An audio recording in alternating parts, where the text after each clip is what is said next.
Matapos ang isinagawang pagbibigay pagkilala, dumako ang kapulungan sa pagtalakay ng kani-kanilang privilege speeches. Sa pagkakataong ito, nagpahayag si board member kagalang-galang Kathleen C. Briones Kekep ng isang mahalagang usaping nagsilbing paksa ng kanyang talumpati.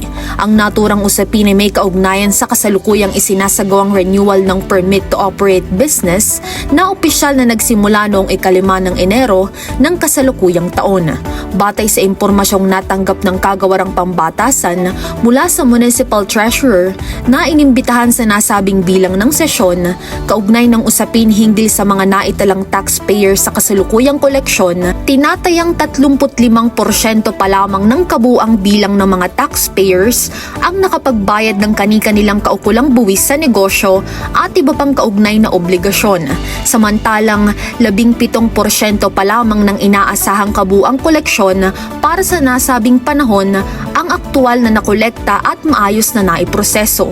Nangangahulugan ito na 65% pa ng mga nasabing sektor ang kinakailangang makapagproseso at makapagkumpleto ng kani-kanilang permit sa loob ng itinakdang panahon. Bilang pagtupad sa layuning matiyak na mabigyan ng agarang tugon at makatarungang konsiderasyon ng ganitong uri ng suliranin, binigyang diin at pansin ito ng Sangguniang Bayan sa inisyatiba ni board member kagalang-galang Kathleen C. Briones Kekep.